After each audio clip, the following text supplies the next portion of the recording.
This is chapter 30 on Calvin Coolidge.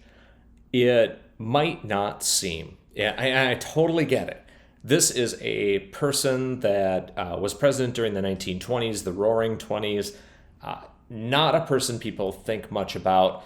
You should. And it was probably the most fun chapter for me to write, the most directly tied. If there's just a whole book about Marketer-in-Chief, it'd be about this guy here and his relationship with Bruce Barton, the one of the founders of BBDO, one of the most noted advertising agencies in history. Was Bruce Barton was one of its founders, and his relationship with Calvin Coolidge and what they accomplished together essentially created the modern kind of advertising political machine. So if you hate that, if the idea of Marketer-in-Chief and this particular book drives you fucking bananas, this is the chapter that will tell you where it all started. Everything before this was, you need to take a look retrospectively and apply modern marketing principles to Abraham Lincoln or to Benjamin Harrison or you name it. They didn't think of marketing in those terms. They just didn't. They didn't imagine it that way. So we're using these tools retrospectively to understand them a little bit better. But no one in John Adams' day certainly would have used these kind of terms and used this kind of analysis technique. It's not to say that the techniques weren't there. It's just they didn't have names for them and they didn't use them quite strategically in this way. Bruce Barton and Calvin Coolidge absolutely fucking did.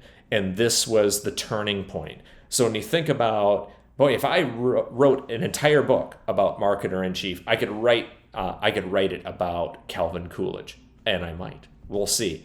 My early readers, almost to a fault, every one of them said this was maybe their favorite chapter because it really connects the dots on where does all this stuff come from. The excerpt I want to read for you today is we actually go through the process of a creative brief. Again, one of the first place, I read a lot of history, and I am in debt to historians up to my eyeballs for their analysis and their pointing me to the correct source documents that I can read myself. But this is one of the only chapters where I felt more comfortable than they were taking a look at this because I understood what was happening. So I want to share with you in the campaigns to get Coolidge on the ticket with Harding initially, and then in his re-election campaign, I want to share with you a few of the innovations that Bruce Barton and Calvin Coolidge introduced into modern political discourse. So I'm going to read you a little list, and let's see if you can recognize any of these things. Number 1, planting stories in major magazines to boost name awareness. Bruce Barton did that. He planted stories about Calvin Coolidge. 2, using Law and Order and America First as wedge issues. Bruce Barton absolutely capitalized on Calvin Coolidge's kind of law and order image, especially in the Boston strike when he was governor. Tapping into the silent majority of everyday Americans. That's the first time I can find that was used. Most people think that was kind of a Nixon thing. It really wasn't. Nixon stole it from Calvin Coolidge and Bruce Barton because it was so effective. 4, appealing to women's role in the family and their fears. You got to remember, this is the first election where women could vote for president. This is a big deal. Now, Wyoming, fun fact, was the first state to allow women to vote generally, but they couldn't vote at the national level. And this was the first time that women could vote. How would they vote? Bruce Barton understood that they probably wouldn't vote like men do, and he needed to address that differently. Number 5, appealing to the black community's sense of responsibility and pride. You would think that Bruce Barton and Calvin Coolidge would go to the black community and beg for votes, but they didn't. They challenged the black community to step up. And when you read the messages, they're deeply paternalistic and offensive in many ways. But that's not how the black community at the time saw the messages. They saw a politician who was actually kind of telling it to him straight. You can agree or not agree with what Bruce Barton did, but it worked. Number 6, bypassing the power structure to leverage mass appeal. Bruce Barton knew that Calvin Coolidge couldn't, kind of get into that kind of the closed door back rooms where the decisions for president were being made. But the decision to put a vice president on the ticket was kind of up in the air. So Bruce Barton went to the convention floor to kind of generate that kind of enthusiasm for Coolidge to get him placed on the ticket with Warren Harding. Creating emotionally charged contradictions to brand a candidate as if he were a product.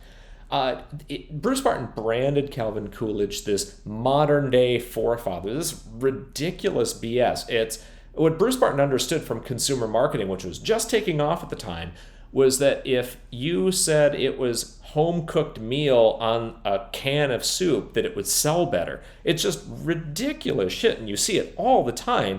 You wonder, wow, gosh, where did that start? Who figured that out? This guy figured that out at this time.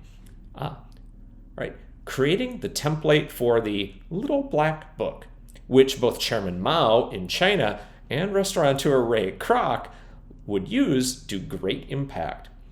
So the story is that Bruce Barton created this little book that would fit in a shirt pocket. This kind of has a frocket right here, front shirt pocket. That's your word of the day if you haven't heard that before.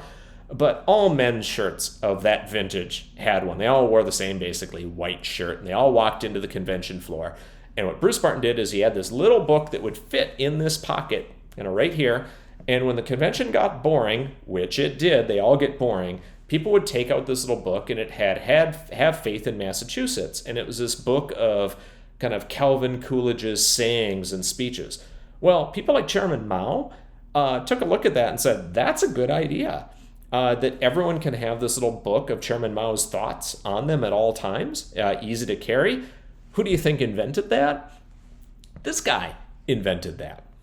Finally, creating the illusion of grassroots support, also known as astroturfing. What Bruce Barton did here is Calvin Coolidge needed the appearance of broad national support. He was well known in Massachusetts, but come on, you got to have broader appeal if you're going to be on a national ticket. What Bruce Barton arranged was that letters to come in to the Republican convention from all over the country, it was all BS. They were all invented, but they came from Florida, they came from Texas, they came from Washington State, they came from Illinois, they came from Missouri. Wherever, the whole idea was to create this impression that Coolidge had this great support from all over the country. It was a complete mirage. It was total fiction, and it absolutely worked. So when you think about, well, where do all these things come from? I see this kind of script being played out in election after election. Has that always been there? No.